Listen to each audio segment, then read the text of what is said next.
10 లక్షల అప్పు ఉండాది. ఈ జీతంతో ఈ మారి కట్ చేస్తూ ఉంటే నేను ఇలాగ బతికి ఎన్ని రోజులు బతికి నేను ఈ 10 లక్షల అప్పు తీరుస్తాను.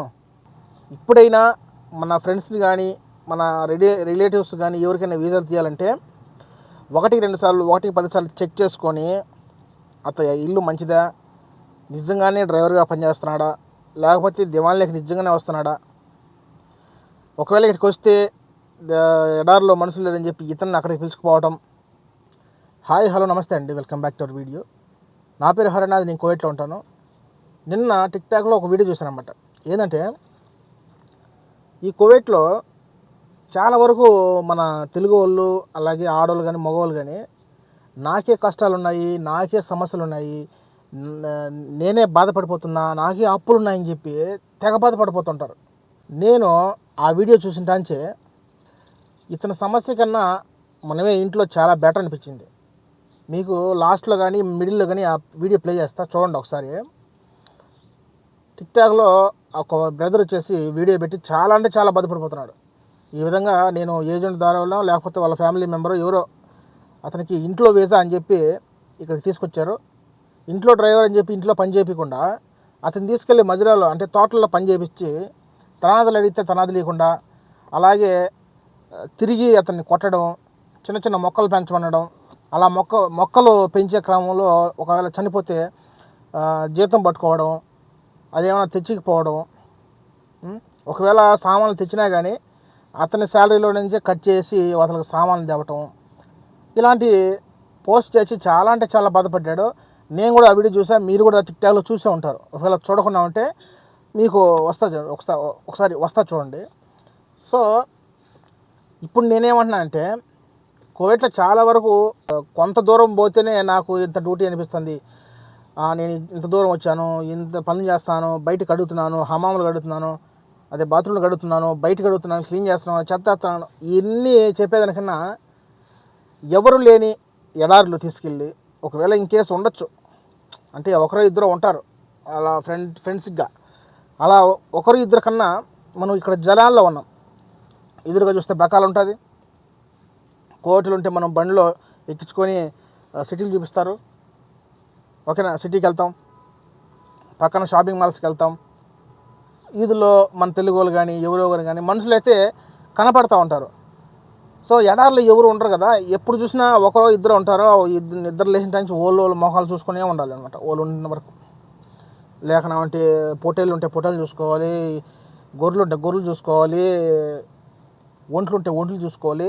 ఈ ఇద్దరు మొహాలే ఉంటాయి కానీ ఇతర మొహాలు కొత్త మొహాలు ఉండదన్నమాట.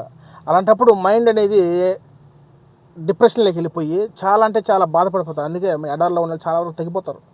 ఫుడ్ ఉన్నా అలాగే ఫ్యామిలీతో మాట్లాడినా కానీ వాళ్ళ జ్ఞాపకాలతో మనసులో బాధపడిందంటే చాలా వరకు ఎంత లావు ఉన్నా కానీ తగ్గిపోతారు అనమాట, ఎంత ఫుడ్ తిన్నా కానీ.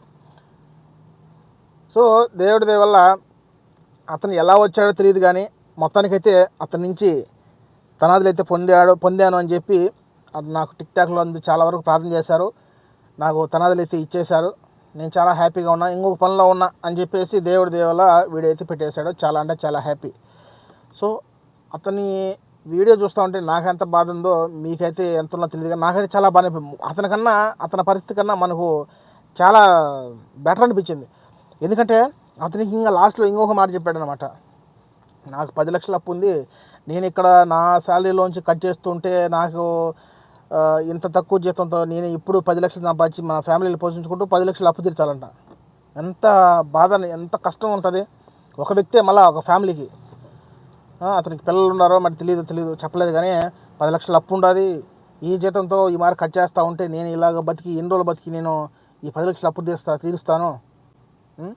ఒకవేళ 10 లక్షలకి వడ్డీ ఎంత అవుతుంది ఊహిస్తేనే భయంకరంగా ఉందన్నమాట. అతను ఎంత ధైర్యంగా ఉన్నాడో తెలియదు కానీ నాకైతే చాలా బెటర్ అనిపించింది. ఏది ఆయనతో పోలిస్తే మనకి చిన్నపాటి నేను ఈ వీడియో ఏం చేస్తాను అంటే ఆ బ్రదరు అంత కఠినంగా అంతలో ఉన్నా కానీ చాలా పాజిటివ్గా రియాక్ట్ అవుతున్నాడు. అలాగే రాతి గుండె అంటారు కదా, గట్టి గుండె అలా అవుతుంది. అందువల్ల టెక్నీషియన్గా తీసుకుంటున్నాడు. మనమైతే ఉండలేమన్నమాట. చాలా గ్రేట్ బ్రదర్. ఓకేనా, ఎంతో చాలా వరకు అక్కడి నుంచి గడ్డెక్కేసావు. ఇప్పుడైనా మన ఫ్రెండ్స్ని కానీ మన రిలేటివ్స్ కానీ ఎవరికైనా వీసాలు తీయాలంటే 1-2 సార్లు 1-10 సార్లు చెక్ చేసుకొని అతను ఇల్లు మంచిదా, నిజంగానే డ్రైవర్గా పనిచేస్తున్నాడా, లేకపోతే దివాన్లోకి నిజంగానే వస్తున్నాడా, ఒకవేళ ఇక్కడికి వస్తే ఎడారిలో మనుషులు లేరని చెప్పి ఇతన్ని అక్కడికి పిలుచుకుపోవటం, ఇలాంటి పనులు చేయనీయకుండా ఖచ్చితంగా డ్రైవర్ అంటే డ్రైవర్ పని చేపిస్తేనే మీరు ఇక్కడికి వీసా తీసి తక్కువ జీతమైనా పర్వాలేదు. నాకు అడిగితే తక్కువ జీతమైనా పర్వాలేదు, ఎందుకంటే మన సేఫ్టీ ముఖ్యం. ఎందుకంటే దేశం కానీ దేశం ఇక్కడికి వస్తున్నాము, చుట్టుపక్కల మన ఫ్రెండ్స్ ఎవరు ఉండరు.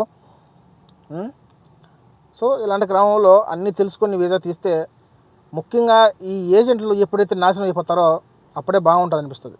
అంటే ఏజెంట్లు అంటే అందరూ లేరు అనమాట, చాలా తప్పు. ఇప్పుడు నేను అనే మాట చాలా తప్పు అనమాట. అందరూ లేరు. ఏజెంట్ ద్వారా చాలా వరకు బాగుపడిన వాళ్ళు ఉన్నారు, అలాగే చెడిపోయిన వాళ్ళు కూడా ఉన్నారు. అలా చెడిపోయిన వాళ్ళు మాత్రానికి నేను వీడియో చేస్తాను.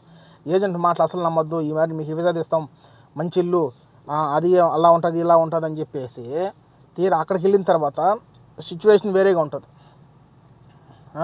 అప్పుడు ఏజెంట్ అయిన ఇండియాలో ఉంటాడు, ఈ ఫ్లైట్కి అక్కడికి వెళ్ళినామా అంక భాష రాదు, అతనికి భాష రాదు. ఎవరికైనా మగవాళ్ళు కానీ ఆడవాళ్ళు కానీ కొత్త పిల్లలకు భాష రాదు. ఎవరికి చెప్పుకున్నామంటే ఎవరు ఉండరు. ఒకవేళ మీ చుట్టాలు ఎవరైనా ఉన్నా కానీ పట్టించుకోరు. ఎందుకంటే నీకెందుకు, నువ్వు తీసావా వీసా అంటారు. ఎందుకంటే వీసా తీసినోడు ఎక్కడో ఉంటాడు, ఓ టక్కన మన కాడికి రావాలంటే రాడు. ఎంతోమంది కుమిలిపోతున్నారు అనమాట.